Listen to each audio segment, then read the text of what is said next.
Okay, welcome back to the channel. Welcome back. So, Francis Ngannou has done the unthinkable. Yes, Francis Ngannou is now the PFL heavyweight MMA champion of the world, also making him the undisputed, yes, undisputed. I know some of you guys ain't gonna like this, but he is undisputed, the undisputed heavyweight MMA lineal champion of the world. Right, let's get into it. Anthony Joshua knocked out Francis Ngannou in Riyadh season. Just previously before that, Francis Ngannou went 10 rounds with the Gypsy King Tyson Fury. So he was making a mark for himself in boxing. All in the meanwhile, in the background, Francis Ngannou was signed to the PFL, Professional Fight League. They are taking over in the world of MMA right now. So be warned, right? I watched the PFL card last night. After it finished, I switched over to the UFC, and the UFC didn't seem that great to me. The promotion just seemed like it stood still for a few years, man. As soon as we put it onto the Apex, you know, they were in fighting in the Apex. There was no buzz to it or nothing, man. I didn't even feel like watching. I would just switch off and go to bed. But going back to Francis Ngannou now, look. The heavyweight division in the UFC is a shambles right now. It's in disarray, right? The young lion in Tom Aspinall has taken the interim belt after beating the Russian wrecking machine, Sergei Pavlovich. He then went on to defend his interim belt. This is unheard of now. This only happens when the UFC has a favorite or they're protecting their champion. The interim champion then goes on to defend his belt, which is not supposed to happen in the UFC, okay? He went on to defend against Curtis Blades. But he beat Curtis Blades, knocked him out within the first round.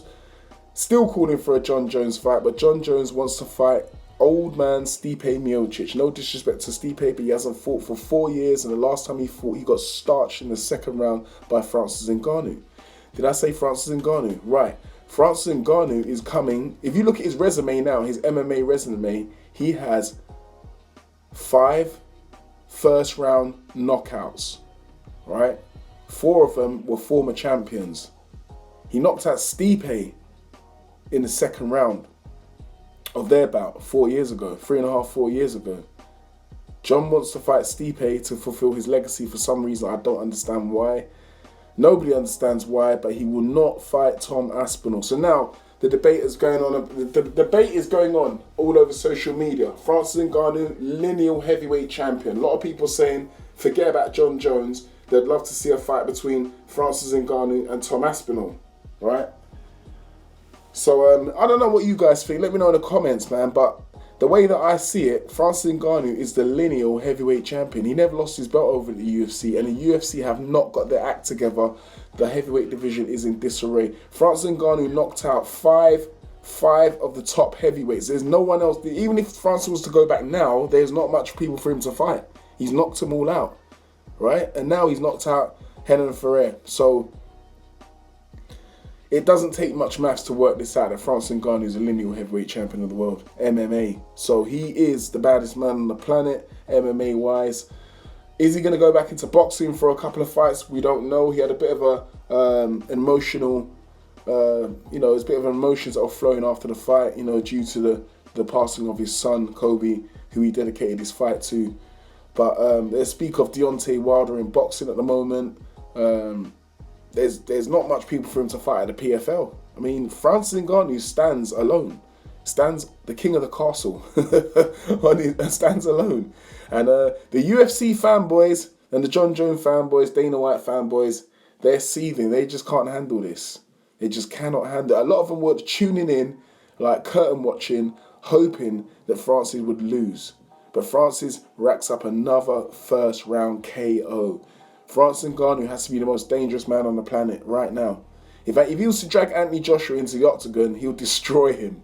I'm sure a lot of you know that. Even though Anthony Joshua did beat him in the squared circle, in the octagon, Francis is house. Anyway, UFC fanboys, you can cry into your pillows tonight, or to, I don't know, whatever it may be. But I will say something. The UFC is on a slide. they've just been hit with a massive lawsuit. I might do a video on that. $375 million they've had to pay out for unscrupulous dealings in the UFC. Shady dealings, cloak and dagger, smoke and mirror dealings. Right, a lot of these fighters are now suing the UFC, and the UFC have admitted it. So they've had to come out and pay out. And they're keeping it hush as well. A lot of you guys don't know about it. It's all to do with fighter pay. The UFC pay peanuts. They don't pay their fighters hardly anything. And what they do is they trap them into long-term contracts. Why do you think Conor McGregor hasn't fought for so long? Why do you think he's sitting on the sidelines? He's got 2 fights left on his contract, and the UFC do not want him to leave. So what they're doing is tying him up, making him wait, making him sit out, and aging him out before he can go anywhere, so he ain't worth anything. If Conor McGregor gets out of his UFC contract, he goes straight over to Riyadh with Turki Al-Sheikh and he sorts out a boxing match. You hear they were talking about the likes of Terence Crawford recently. Terence Crawford's called out Conor McGregor, but that ain't going to happen unless the UFC get involved, because the UFC own Conor McGregor, and that's what it is. Anyway, enough said. Smash the like button, hit the bell for notifications to get all the new and latest videos.